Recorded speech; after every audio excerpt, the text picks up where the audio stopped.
got you into number one software, and then what inspired you to start your own software company? So the software journey for me started. Um, I was an oil brat in the '70s, and my dad was having a pretty good career, and his boss at the time was one of the more successful entrepreneurs in Thailand, a guy named Bill Heineke.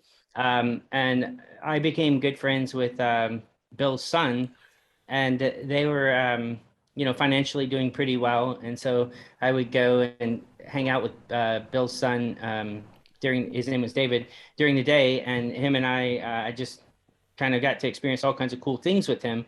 And one of the things he showed me was that he was like, for one, I hadn't really seen personal computers too much; they were fairly new at that time.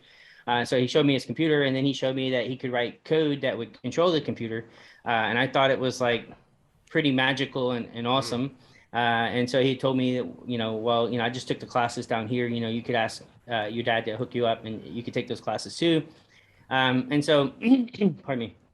So I ended up taking the programming classes, and it's just really basic stuff, drawing these big square kind of pictures and making stuff move around the screen.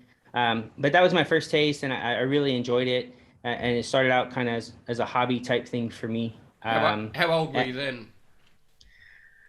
oh, I was probably like 12ish. Okay. And so that's when I first got started. My parents were separated, and so I would live a little bit with my mom and a little bit with my dad.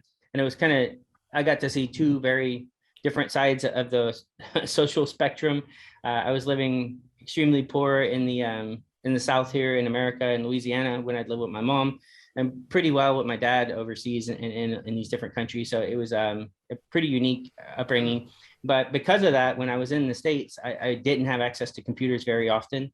So it wasn't until I got into college years later that I got to get back on the programming journey there.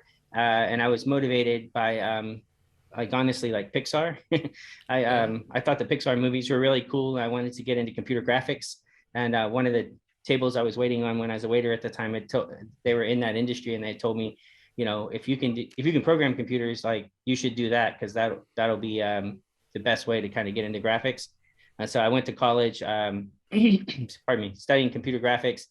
And at that time, all of the American, all the people I knew who were from the States, who were in programming at that time, and like I would hang out with, pretty much everybody was wanting to get into programming for video games or some kind of graphics or whatever. So one of my buddies, I always joke that I learned more about programming from copying his assignments than from my professors.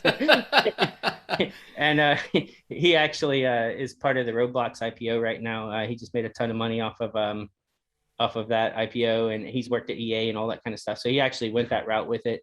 But after school, I took it on the business route. I decided at that time you didn't get paid very much if you were programming video games, Right. and for me, I kind of felt like when you're in the code, what does it really matter? I mean, it's all for me. It's just as fun to program business code as it is video games. So.